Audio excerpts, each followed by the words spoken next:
All rise for the pledge. I pledge allegiance to the flag of the United States of America and to the republic for which it stands, one nation, under God, indivisible, with liberty and justice for all. Clerk, please call the roll. Councilman Alvarez. Present. Councilman Larka. Here. Councilman Lord. Here. Councilman O'Connor. Here. Supervisor Hay. Here. Notation of exits in the front and the rear. An electronic device. Please put it on vibrate. Make a motion to come out of the executive session. No action was taken. A second. All in favor? Aye. Make a motion to go into the work session. Second. All in favor? Aye. First item on the agenda this evening, discussion 577 North Main LLC special permit.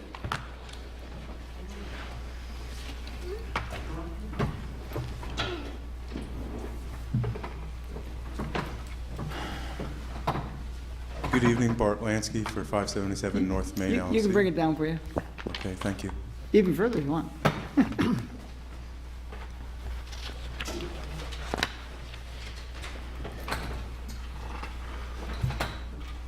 And just briefly explain to the...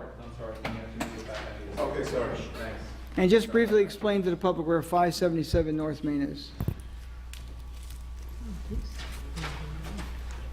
And you can advertise for local businesses at the same time. So obviously that's a Google map, and you can see 577 North Main at the center of the map. It's, I think, around 800 feet down the road from Kobackers. Many people know that place. And it backs up onto the Metro North maintenance yard. Good, thank you.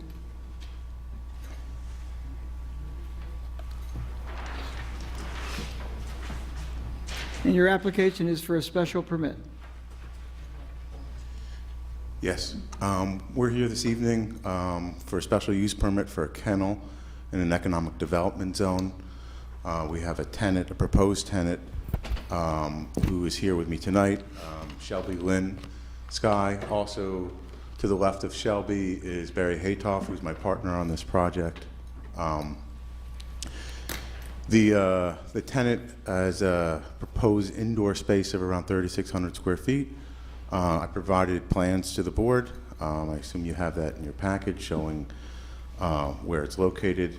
And there is a post outdoor dog run, which is shown on this map a little clearer here. It's shown in orange there on that survey. So it's just a fenced-in area. We've been to the ARB. They approved a chain link fence for this area. It's just to allow the dogs out during the day. They do their business outside, obviously, but most of the time, the dogs are inside the facility. There's a large room where they do agility exercises. So this is kind of a specialized agility and obedience training. Your code has the closest use we have, which the building inspector defined this as, is the kennel. There is an intention to have dogs stay overnight. The application is for no more than 50 dogs to be at the premises at one time.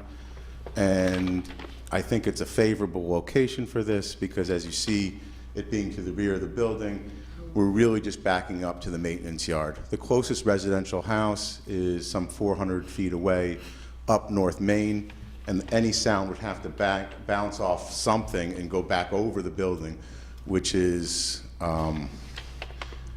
at center some odd 34 feet. I don't think there's any way you're going to get any noise up on North Main.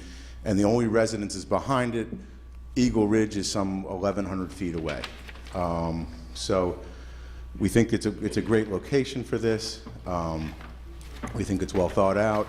We understand the code has a noise ordinance, and we've done mitigatory measures inside the building. The entire space has acoustical tile. The vast majority of the space has about 9 inches of open cell spray foam above that for both thermal and acoustical qualities.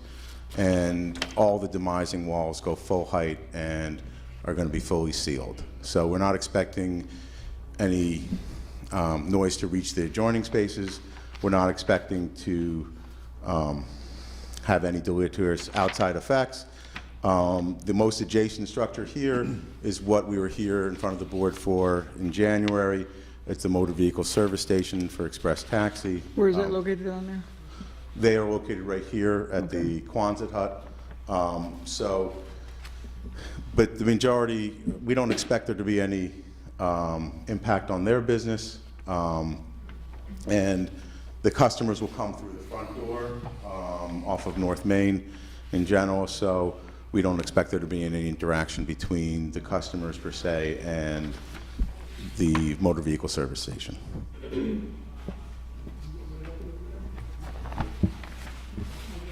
You ready for some skepticism? I'm sorry? You ready for some skepticism? I'm actually all full up this evening. Up to 50 dogs. Yeah, so your code allows you to limit the number of dogs. That certainly doesn't mean that there's any intention to have 50 dogs there all the time. This is an ongoing business. It's currently run out of a house in Connecticut. It's about a 2,000 square foot facility, and she has up to 35, high 30s, sometimes at that facility. So that facility will be closed down. She has a specialized business, and she may want to talk more about it, but she picks up individual dogs for specific purposes, for certain training, for things like that. So while their customers sometimes go away on a vacation and will have their dog there for several days, in general, the facility is used for training purposes. Okay, you've come to us, this will be the second permit you've come forward for. How many spaces are available on that site? Have you broken it down? How many spaces will be overall? Okay, so my current planning board application, I have, I don't say who, but how many? well, just to be clear, there is the special use permit that you're aware of for Express Taxi. I have 2 conditional use permits on my same site plan, which I'm asking for approval. One is for outside storage for mobile steam, and the other one is for a warehouse use, which is a conditional use permit under your code. I have. And you haven't come for, have you come for those 2 yet? I'm in front of the planning board, but I don't need to come in front of the town board for those. Those are conditional use. So, but it's all part of this site plan application, because until I have this approval, I won't get back in front of the planning board and get my final approvals for these 4 tenants. So I have 4 tenants backed up on this meeting, and then I have about 2 or 3 empty spaces left, depending on how they split up. Now, how do your current occupants feel about having that many dogs barking in the back and things of that nature? Well, as I said, we don't expect any noise to be penetrating the internal spaces, and the Express Taxi guy will be happy to conduct his business. As I know you were there, essentially they repair cars a couple days a week inside. There's no work done outside. We don't expect any interaction between the dogs and a guy changing his tires occasionally. How much square footage on that space? Her space is 3,600 indoors, and I believe it's around 1,800 square foot outdoors proposed. I mean, someone new coming in and they hear the dogs, they'll just say, you know, they'll go somewhere else, but the ones that are there would be a concern. Well, certainly that's why we've done the mitigatory measures we have. So we don't expect there to have an issue. So the building is also, the way it's constructed, there's a primary building, a 1947 CMU building with precast panels and structural steel, which has a 2-story section for offices and a longer 1-story section, which is about 220 feet long. And then at various times, they built certain shed roofs. So we have 14-foot ceilings under that, what I call Building 1, which go up to precast panels, which now have a gable on top, which have a lot of additional airspace up there. So there's nothing going on above there. She's actually at the break between that space and the 2-story space, so there's no interaction with the 2-story space. So I really, in the Building 1, I really only have 1 wall, which is a new wall, and it's fully sealed in between, well, portions of it are new. and it's fully sealed in between her and the one adjacent tenant there. And then she kind of tees behind the space. Now, this section has like shed roofs, and all of that has been spray foamed and cleaned up, and all has acoustic ceilings, and there's nobody above it, and there's no expectation of there ever being anyone above it. So I really think it's an ideal location for this. Approximately how many employees will she have? I think she has 3 employees right now, and I'm expecting her business to grow modestly. But she can probably answer, but probably another 2 people in time. Because parking will probably not be a problem, because people drop off the dogs. That's the only good thing in your favor thus far, is the parking. I think I have a couple other things, but but frankly, we're not expecting any parking impact. This is really a day operation, with the exception of the overnight boarding. So what are we talking about, from like 8 a.m. to 6 p.m., or, Yeah. I mean, Around 4 o'clock. 4 a.m.? 8 to 4 p.m. Oh, okay. And, sorry. Young, please. Come up, why don't you come up Yeah. and speak, please? State your name for the record. Shelby Reynolds, how you guys doing? I have a fear of public speaking, so I apologize. We do too. We hike currently 10 dogs off leash outside in the woods regularly. So the reason we need an indoor space is because of the ticks, the increase of the tick population, which none of the employees want to have Lyme disease, and we don't want the dogs going home to their families to carry those into the children and the family, or the dogs getting Lyme disease. So we needed an indoor space so we can do fitness inside with agility. These dogs right now are wonderful. They are not as loud as I think you may think. We are inside of a residential area right now. Unfortunately, we're trying to get out of there, and I've never gotten a noise complaint. My neighbors, they love the dogs. They don't hear them. They don't bark. The reason, I don't want to say they don't bark, but they're not loud. The reason that they are so well behaved is because of how much we work with them. For us to hike with 10 dogs off leash in the woods with, deers, turkeys, any other thing we may encounter, they have to be very well trained. So if they can come from a deer running, they know the word quiet very well. And we take real good measures to make sure that they're not a nuisance to the people around us, because we really just want to be as happy as you guys. At home, they're not barking out of control either. So we like to make the warehouse that we're moving into, as we want to make it a home environment as well as a fitness environment, so they feel comfortable that they're not in an overran kennel setting. The reason we have to board our dogs is because of the amount of training we do with them to make sure they don't run off on us while they're off leash for the fitness. So that is why. It is actually one of my least favorite things to do is board dogs. The training is the best part, but they are awesome to have in the house. They do not drive me crazy. Personally, I have a newborn baby that sleeps beautifully through the night while we have 30 dogs right under him. So that's all I have to say. If you have any questions, I'm pretty good. I'm trying to understand, when you board the dogs at night, is it just, I'm going away on vacation, or you're boarding them because you're training them for me, and then you have to hold on to the dog for the 2 days or the week or whatever? So yes, around holidays, a lot of my clientele is based out of Westchester, Lower Westchester. So when they go away on vacation for like 5 to 7 days, that's when we board them. When we have dogs for boarding school, because we do offer boarding school, we do offer a 2-week package or even a 4-week package. But in that case, unless I have an excessive amount, which is typically no more than 4 at a time, because I want to make sure that they're That was my next behaved. question. What are we talking about? It's like when you- 4 at a time, Okay. just because they're puppies and they don't know how to be quiet. But they're really little barks compared to a large Connie Corso, large, massive dog. But they come with me to my actual residence where I live, so that they can have the 24-hour trainer package that the client is paying for. But as far as how many training puppies would I have at a time, it would be about 4. We don't currently have 50 dogs that we board at once, because that is a lot of dogs, but we are going to be bringing in more staff. I'm currently training about 4 new staff members, and it takes a long time to train them. So I'm training them anticipating getting into the space. So by the time we get in there, we're ready to go and everybody's ready. The new space that we're going to be in, we have to train the dogs in the space so they're comfortable as well, so that they are quiet as expected. But I'm not nervous about them barking personally, because like I I said, most of our business is outside for winter seasons, and the middle of the summer is really when the ticks die down. It's just spring is terrible for us, and the beginning of fall, that's when we'll really be in there. And on an average day, we currently are hiking anywhere between 10 to 18 dogs at a time. So I don't want to take more than 20 a day, and it's broken up between myself and my partner. So that's really where we are. How long is the training schedule? Is there like a minimum, maximum per dog? Like, in other words, if I'm a client and I come in, you can get a 1 week package, 2 week package, 3 week package? What's the minimum, maximum?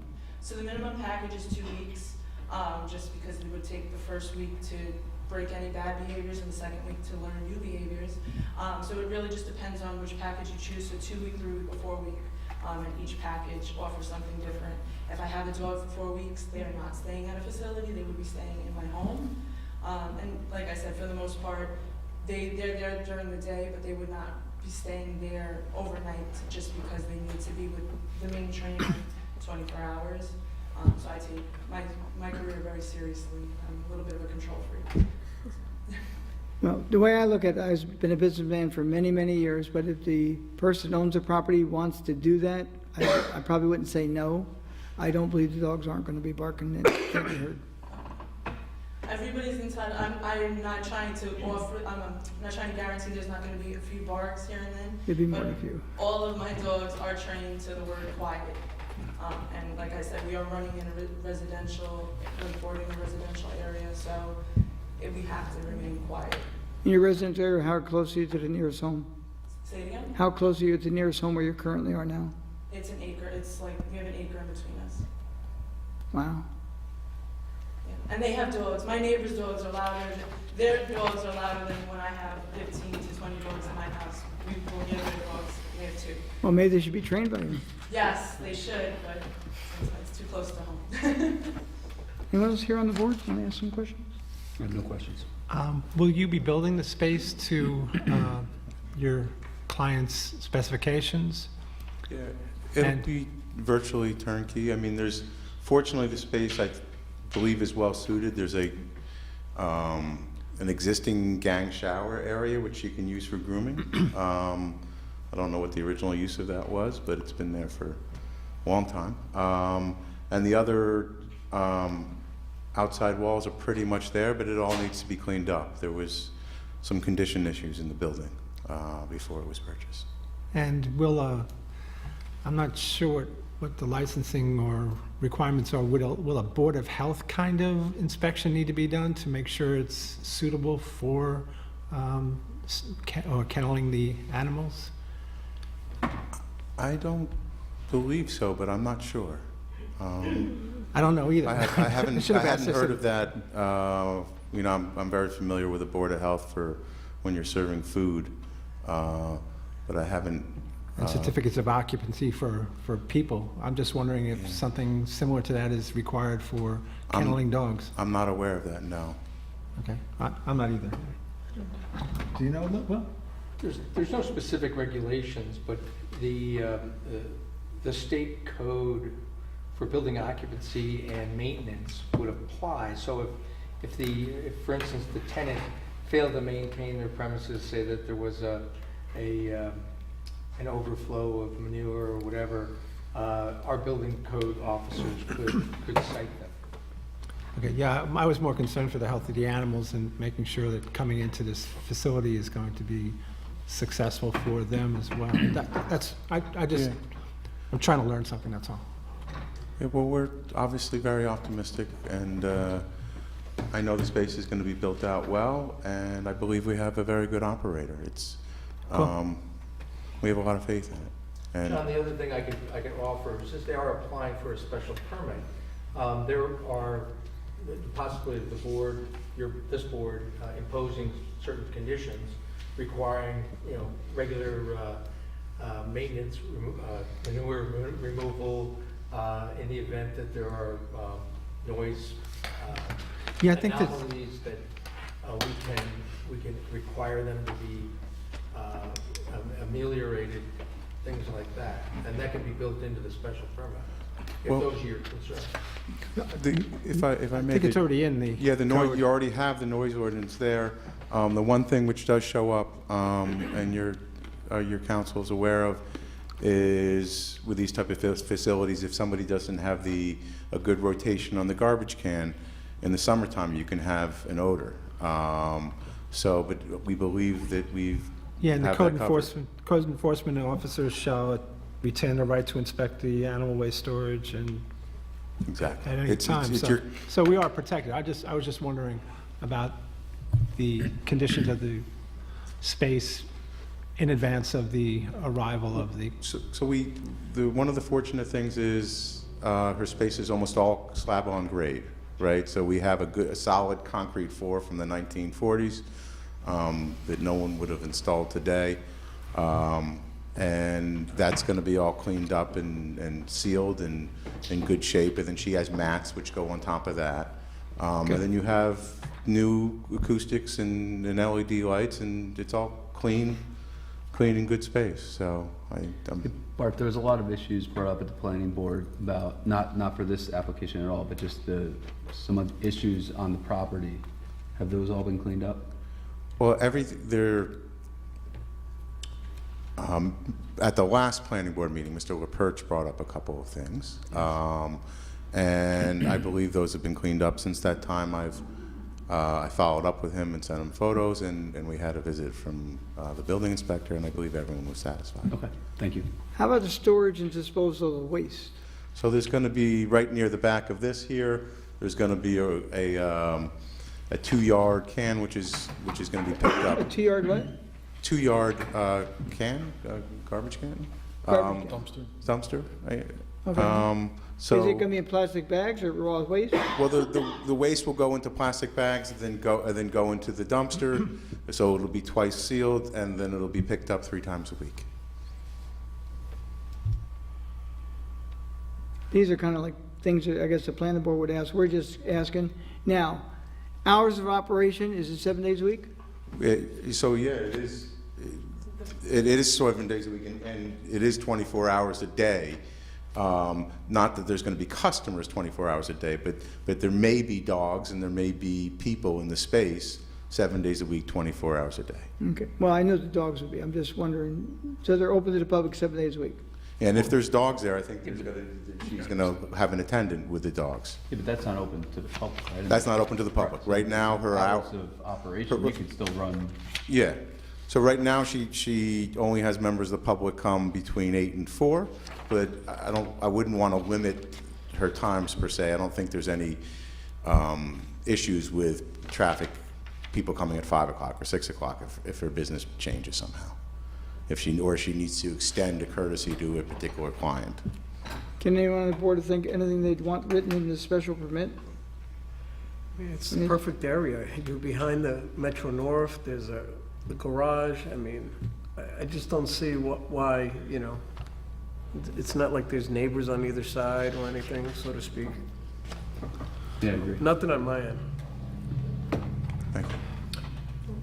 I'm sure, I know the building from a few years ago when I was inspecting it, and I'm sure a lot of things were addressed, quite a few things. Right? I'd love for you to see it, come see it today. Yeah, I'd 'Cause actually be interesed in it's- checking it out, because I it's- know what the issues were, say, let's call it 4 years ago, so. Yeah, well, we it's about 34,000 square foot of building, and we did about 30,000 feet of roof, figuring we were done, but now the last 4,000 feet is leaking, so I have one more building permit application and one more A or B meeting to go to do that last section. So pretty much everything. I would like to see a tenant there, Yeah, we're trying, and we're finding some new tenants, and we're going through the process and hoping to get through as soon as possible. Okay, it's a public hearing. Anyone for the public? Now you've heard this issue.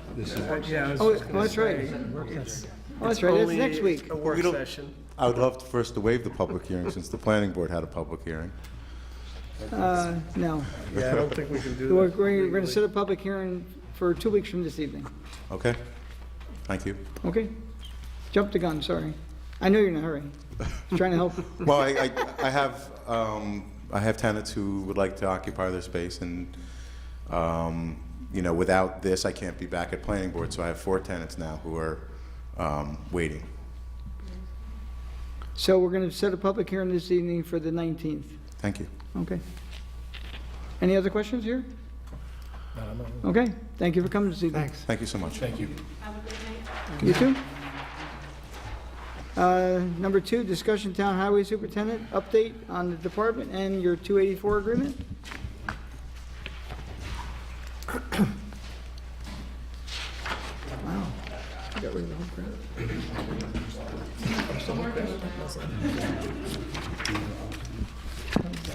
Good evening. Good evening. How are you? Good. I sent up to Tony a copy of the 284 agreement for a few roads that we're going to be adjusting the pavement on this year. Some of these numbers are going to change because the bid spec has not been approved yet by either Putnam County or Peckham hasn't accepted, well, Peckham put the bid out, but nobody's accepted the bid yet on the cost of blacktop. So these numbers may change a little bit. Also on Tenetta Lake Way, there's some drainage issues that have arisen, so we're going to be dealing with that. So that number is going to change a little bit, but other than that, I think we're pretty close on the numbers. Things are going really well. We're going to finish up tomorrow the replacement of the drainage on Maple, the Carmel end of Maple Road. We're going to pave that this year from Sheck Pools to where the dirt starts.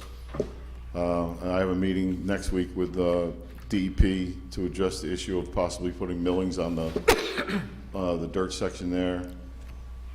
And that's about it. Things are going really well.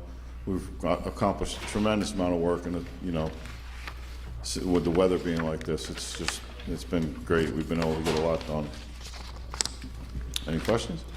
Mike, you had spoke to me and made me aware of something I had not heard anywhere about the CHIPS funding maybe being discontinued. Can you tell the board? Yeah, what's being I went planned? to a rally in Albany yesterday. You know, every year that pretty much the state plays the game with they want to take the funding away. You know, so we all go up there, and you know, we met with a few of the constituents up there. Met with Kevin Byrne. You know, advocating for they need to understand how important this money is, and also the extreme winter recovery money that they had. They started that like 4 or 5 years ago, and they assumed that it was because of big snowstorms. And a year like this is actually worse for the roads than if we get cold weather and it stays cold. But the constant freeze-thaw cycles that we've been getting, even if it's 20 degrees for a couple days, the top couple inches freezes, then it thaws out, then it freezes again, then it thaws out. So the pavement is constantly moving, and what was one of the programs that they wanted to try to start cutting back on.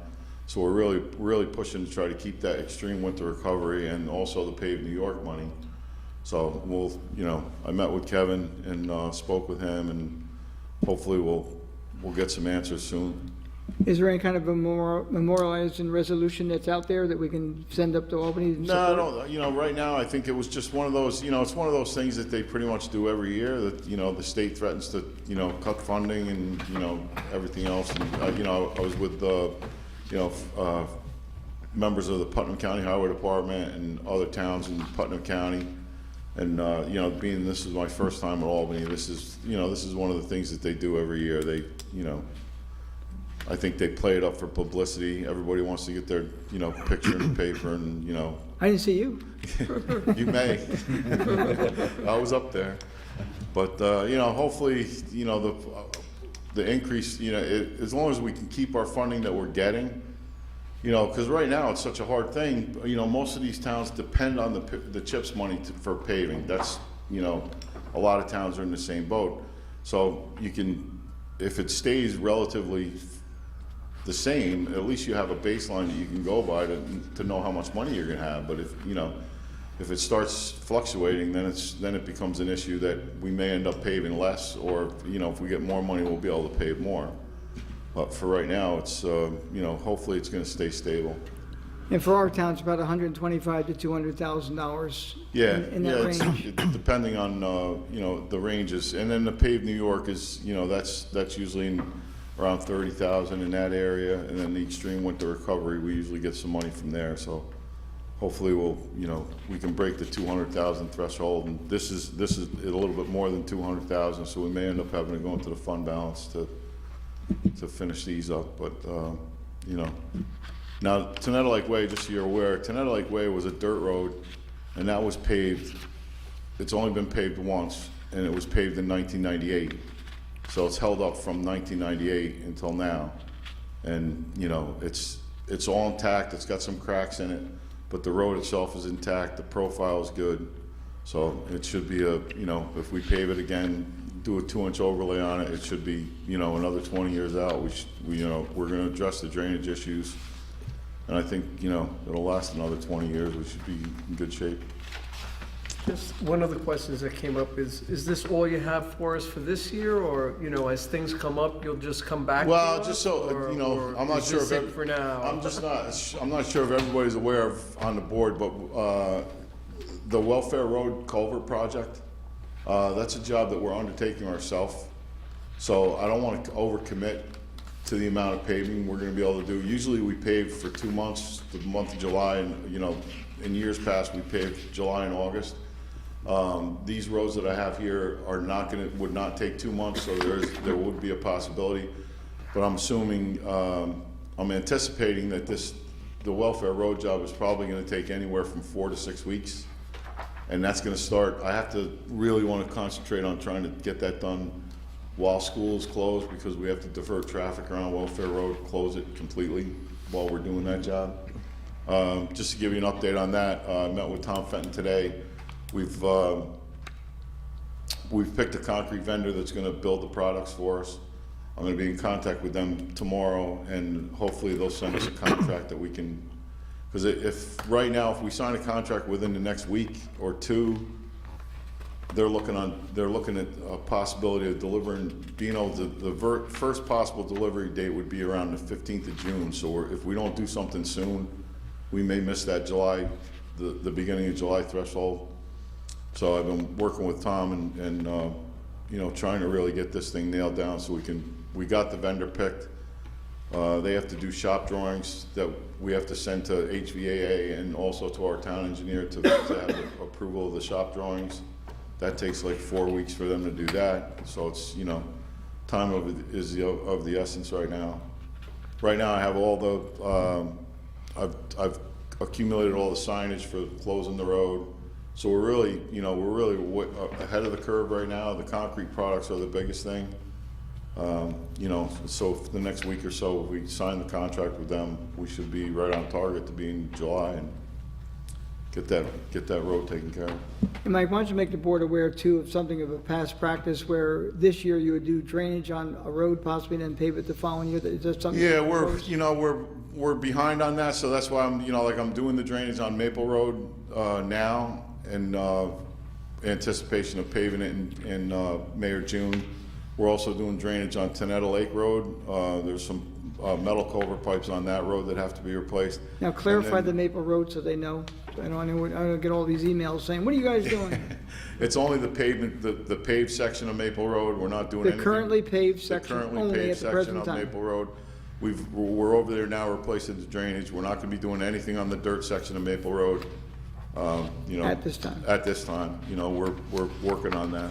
And then also the Tenetta Lake Road, you know, and my goal is to, after this paving season is over with, hopefully in September, I'm gonna be able to pick a few roads that we're gonna pave next year, and we're gonna go out and replace the drainage this year, so we can try to get ahead of it, because it's always nice to let it sit for a year, because if it settles, you don't wanna end up with a bump in the road. It takes a lot more time and material to compact it properly so you can pave over it without having it settle. So it's just a, you know, better practice to be able to do it the year before and then pave the following year. And also, I'm working on right now a proposal for Brewster Heights. I'm putting some numbers together on replacing the drainage and paving on each individual road, because there's a lot of drainage issues up there, and now there's sewer, there's water, there's gas, there's, you know, it's a real complex area, because a lot of that stuff was added, the sewer was added later, the gas was added later, so it's gonna be a little bit more, and we're changing we have to change where the drainage is on Brewster Heights. The two pieces that go down in between the houses from Allen down to Bloomer, we're gonna eliminate those so it doesn't go between the houses. And we have to redirect that water from the center of Allen Road, part of it to North Road, and then the other part of it down to Wilson. So there's some, you know, there's some drainage issues up there that we need to deal with, but I'm working on a plan right now to give you guys some numbers on the individual roads and what it's gonna cost to get that project done up there. Do you know when you think you might be doing that? I'm gonna plan on starting that next year. I wanna start on, at least start on one of the roads. You know, there's 6 or 7 roads up there. It could, Yeah. you know, it could take a long time, you know, because it's gonna be, one road up there could take longer than a month, just because of the, you know, the complexity to the drainage issues that we have up there. Is any consideration be given to Lincoln Road to make it not quite as wide as it currently is? Yes, actually, I have a plan that was drawn up by the town engineer. That's, a lot of those intersections up there are gonna be narrowed down, you know, because a lot of them are really wide. And a lot of those intersections are gonna be narrowed down and made more conventional intersections where the radius of the curves are not as big. So the intersections are not gonna be as, you know, as big and not as much pavement to deal with. So, Welfare Road is already funded, right? Yes. yes, yeah, that welfare That's- road, the welfare road job is There's grant. funded. Yeah. Yeah, there's a grant for that, so that's, you know, And so are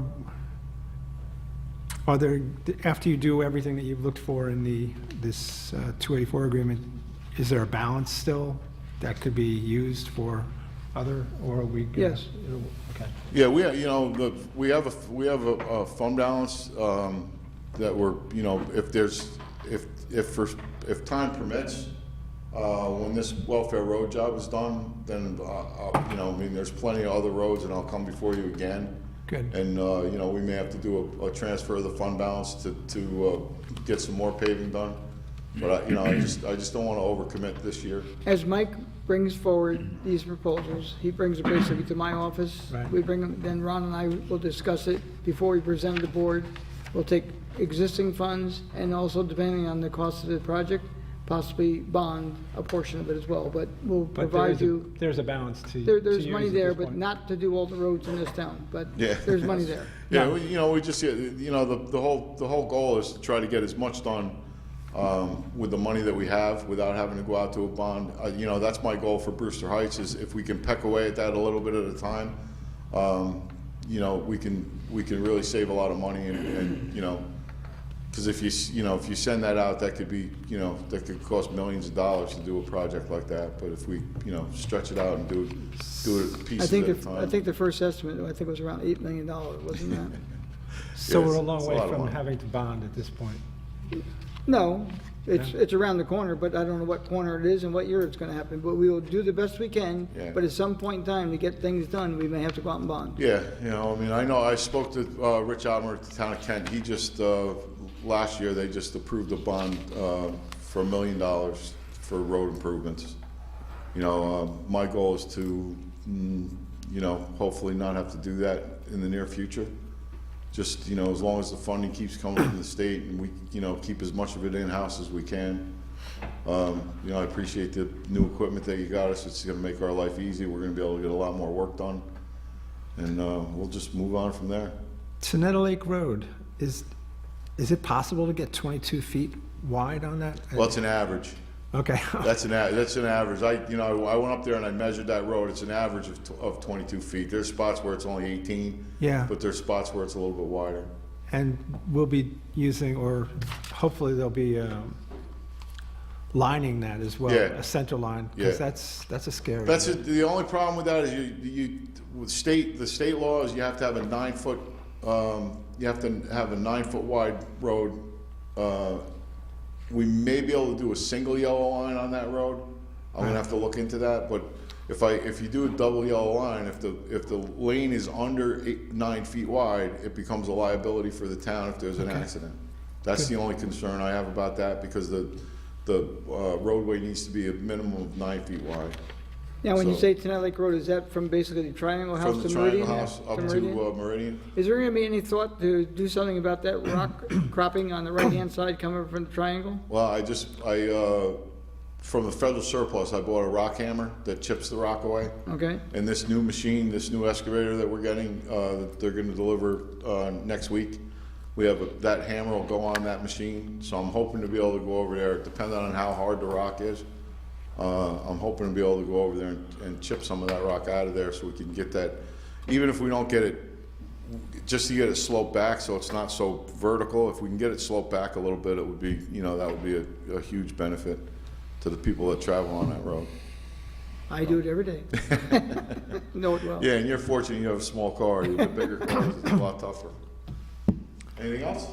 Thanks, Mike. Okay, thank you. Thank you. Okay, good. Do you want to entertain a question from? Mike had any idea about the 22 paving? No, that's state. Actually, I did, Gentlemen, if you're gonna speak, you have to do it in front of the mic so everyone can hear what's going on. But Mike has nothing to do with Route 22 paving. It's supposed to take place at some point in time this year, according to them. And it's the portion pretty much in front of like Red Rooster. So I think it's done like to the Shell Station to 312 is the portion they're gonna be doing. They're doing this way as well, south, but I don't know what the timetable on that is. Could I ask Mike a question about a different road? Yeah, Mike? Sorry. Guinea Road. yes. A friend of ours talked to my wife in the supermarket and said she was sideswiped on it, and because it is such a narrow road, but is that our road, or is that, we share that with North Salem? Guinea Road, we share that with North Salem, and unfortunately, the portion that North Salem has is the piece that's under 84 that comes to right where it gets really narrow. Yeah. So their section of the road is the nice big wide section, and we have one very, very bad section of road there, and it's right where that house is, right on the edge of the road. And now we have an issue. At 5 in the morning when I'm out looking at the roads, it's very hard. There's a car that actually parks, Yeah. where Right that alongside. house is. Yeah. And it's really hard to get through there. I don't know whether there's anything. There's a guardrail on the other side. We may have to pursue looking at, talking to the landowner of whoever owns that piece of property and see if there's a possibility that we may be able to purchase a piece, or they would donate us a piece of property there. Is that the town, the southeast, or is that North Salem? No, that's southeast. Unfortunately, when you come up from 84, as soon as that road gets narrow, that's right where the town of Southeast starts. So that real bad section, Right. just before you get to, the generator place there, that's ours. And it's been an ongoing issue. So because that house is so close to the road, the only really option that we would have is we would have to contact the landowner to the east side, I would say, Yeah. closest to 684, and see if we could acquire some of that land and widen that road. And it would not be a big deal to widen that road. We have the material to do it. It would just be a matter of widening that road and putting a new guardrail in. It really slopes down though, pretty. Yeah, but pretty we have enough material that we could fill that in, and even if you gain 3 feet, if you gain 3 feet through there, that would be a huge improvement. Is there any, I guess, that's another candidate for a line of some sort? Yeah, but the unfortunate thing is That's- you can't stop in the middle of the road, halfway through the road, and stop putting the line there, because you would never get the 9 feet required. We're right in that narrow section. And did you said something about maybe a single yellow? Is that a It's possibility? a possibility. I have to measure it to make sure that it's the same thing. Even with the single yellow, we still have to have the The 9 9 foot, feet. the 9 foot wide. So, It's almost just as a guide for motorists, Yeah. You better be on this side because. yeah, Okay, thanks, Mike. yeah. Sorry. Thank you. Okay, I'll make a motion now to go into the regular portion of the meeting. Second. All in favor? Aye. Okay, first one, resolution adopting local law number 2 of 2020, amending chapter 18-26, Town of Southeast Code of Ethics and Financial Disclosure Law. Now therefore be resolved that the Town Board of Town of Southeast hereby adopts local law number 2 of 2020 pursuant to the Municipal Home Rule Law to amend chapter 18, paragraph 18-26 of the Town Code to delete the reference to members of the Southeast Industrial Development Agency, IDA, as town officials as required to financial disclosure statements due to the fact that the Southeast IDA is no longer in existence.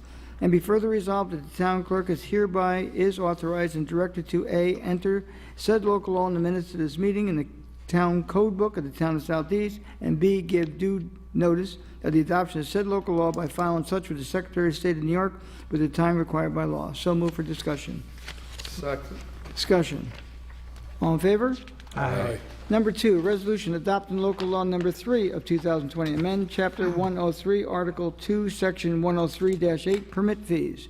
Now therefore be resolved that the Town Board of Town of Southeast hereby adopts local law number 3 of 2020 pursuant to the Municipal Home Rule Law to amend chapter 103-8, paragraphs C, D, and F, and the Town Code to allow for certain vendor permits to run annually on a fiscal year basis from the date the permit is issued, and be further resolved that the town clerk be and is hereby authorized and directed to A, enter said local law in the minutes of the meeting in the code book of the town of Southeast, and B, give due notice of the adoption of said local law by filing such with the Secretary of State in New York within the time required by law. So move for discussion.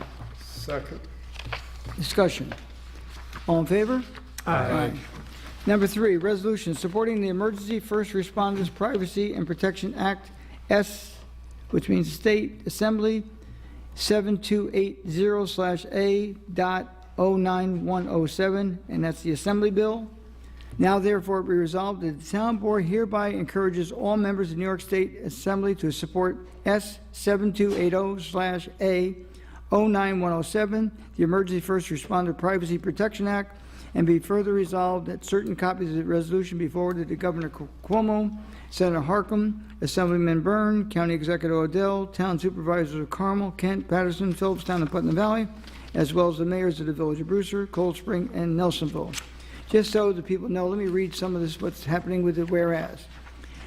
New discovery law reform laws were passed in 2019-2020 New York State budget that overhauled the discovery process, requiring an expedited timeline to provide materials such as police reports, radio transmission, body-worn and dash cam video, along with other data related to prosecution. And whereas the current law protects law enforcement personnel by allowing their personal identification information to be excluded from discovery document and records, but not include protections for first responders who in many instances provide services at crime scenes. And whereas ambulance services personnel, advanced life support, first response services, certified first responders, firefighters, emergency medical technicians, or advanced emergency medical technicians are employed by or enrolled members of such service should also have their personal identification information protected from discovery, so they're not subject to retaliation or witness tampering, and now therefore be resolved. And this is good for them and everyone. It's kind of like a pull over to be safe type thing, which they pass, on something else. Anything with a flashing light is like an emergency vehicle. This protects them from, possible lawsuits. Discussion. I'll second for discussion. Seeing none, all in favor? Aye. Number 4, resolution life storage, 1639, 1641, Route 22, bond establishment. Now therefore be resolved that the bond amount is hereby established for the project set forth below. Project name, Life Storage Commercial Site Plan. Bond amount, site improvements, $195,000. Erosion and sediment control, $21,700.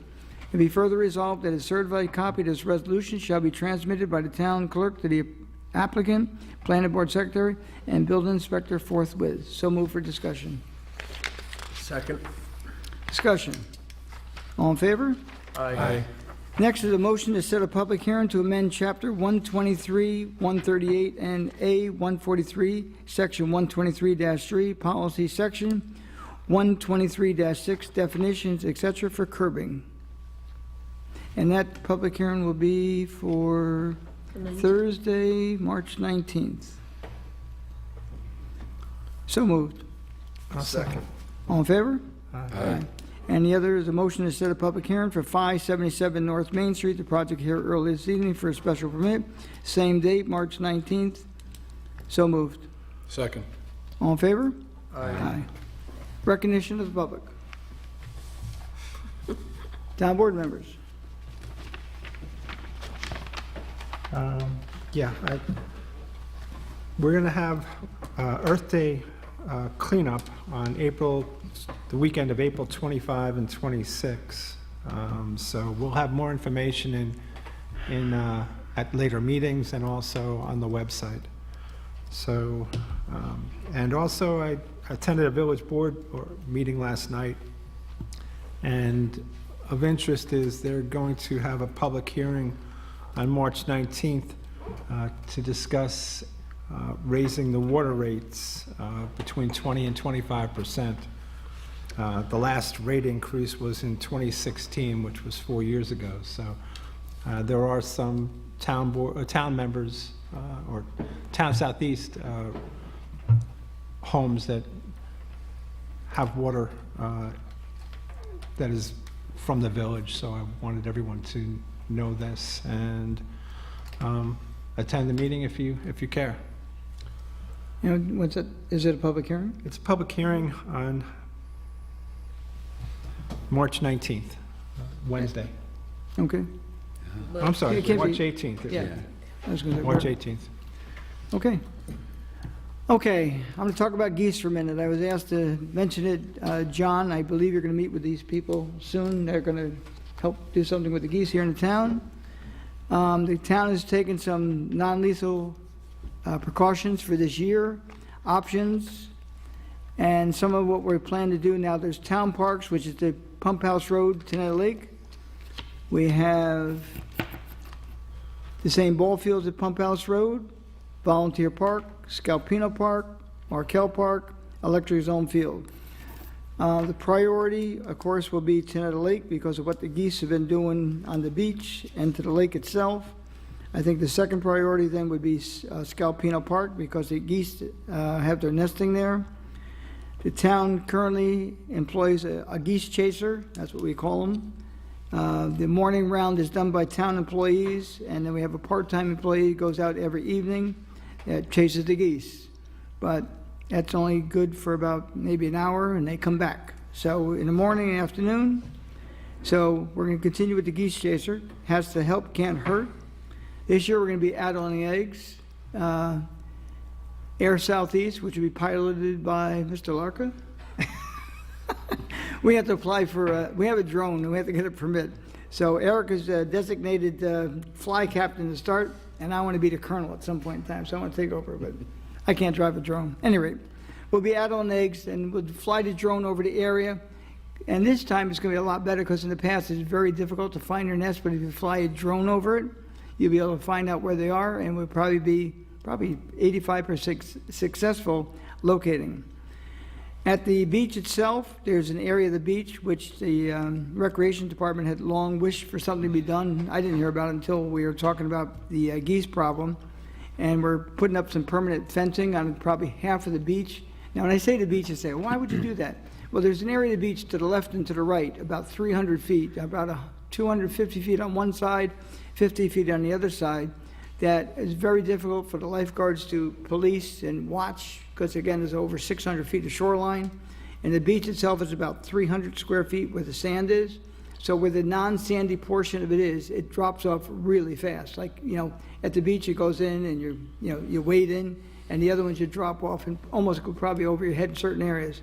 So we're going to fence off a portion of that. I don't know why the geese won't, well, I know one reason they won't walk up the areas that we're going to be fencing in, because it's steep and they can't really get there. But we're doing it for the protection of the children go to the beach, and it'll make it easier for the lifeguards to watch what goes on. We're getting what they call bird repellent scare tape. Now, all it is, it's a reflector tape. It's like this here. You hang it down, streamer, like about that big. We're going to make like a T, hang some of that. We have reflective bird spinners. They're a disc about this big, they're colorful, they have sparkles to them, and the action, they have bills at the bottom of it. That's supposed to scare them away. Now, we did a lot of research on this to try non-lethal weapons. Sometimes the internet says it's good, some say that it's bad, it doesn't work, don't waste your money. We're trying everything. It doesn't cost a lot of money to try them, so we're going to exhort all efforts to do it. And something called Goose Stopper. Now, I understand down in North Salem, I talked to the highway superintendent down there, Ward Hannenberg. He said he's been very successful for the past 2 years with something called Goose Stopper. It's a liquid, it's a concentrate, it costs $126 a gallon.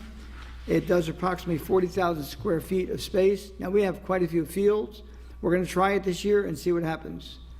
And with that, I know some people said they want to help, and there's not a lot some people can do, because again, chasing the geese maybe, addling the eggs we'll take care of. I'd like to thank the Tenetta Lake Advisory Board, because they've volunteered to help with the addling on the eggs this year.